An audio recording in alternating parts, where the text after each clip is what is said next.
CMRL-ൽ 103 കോടിയുടെ ക്രമക്കേട് കണ്ടെത്തിയെന്ന് രജിസ്ട്രേർഡ് of companies. Delhi ഹൈക്കോടതിയിലാണ് ഇത് സംബന്ധിച്ച റിപ്പോർട്ട് ROC സത്യവാങ്മൂലമായി സമർപ്പിച്ചത്. ഇപ്പോൾ നടക്കുന്ന SFIO അന്വേഷണം തടയണമെന്നാവശ്യപ്പെട്ടുള്ള CMRL ഹർജിയിലാണ് ROCയുടെ മറുപടി. കരിമണൽ കമ്പനിയായ CMRL-ൽ 103 കോടി രൂപയുടെ കൃത്രിമ ഇടപാടുകൾ കണ്ടെത്തിയെന്നാണ് രജിസ്ട്രാർസ് ഓഫ് കമ്പനീസ് നൽകുന്ന വിശദീകരണം. വ്യാജ ഇടപാടുകൾ കാണിച്ച് കമ്പനി സ്വന്തം ചെലവുകൾ പെരുപ്പിച്ചു കാട്ടി. 2012 മുതൽ 2019 വരെയുള്ള കണക്കിലാണ് ഈ ക്രമക്കേട് കണ്ടെത്തിയത്.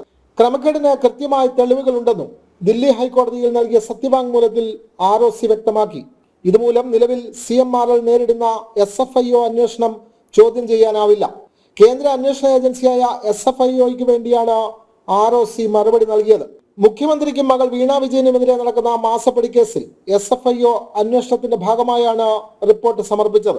കേരളം കണ്ട ഏറ്റവും വലിയ കൊള്ളയുടെ ഒരറ്റം മാത്രമാണ് ഇതെന്ന് കോട്ടയം ജില്ലാ പഞ്ചായത്ത് അംഗവും CMRL മൈനോറിറ്റി ഷെയർ ഹോൾഡറുമായ ഷോൺ ജോർജും പ്രതികരിച്ചു.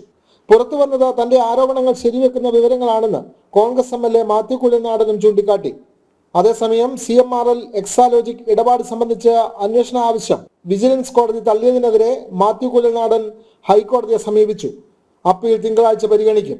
മുഖ്യമന്ത്രിക്കും മകൾക്കുമെതിരെ കോടതി നേരിട്ട അന്വേഷണം നടത്തണമെന്നതായിരുന്നു കുഴൽനാടന്റെ ആവശ്യം. ജനം, തിരുവനന്തപുരം.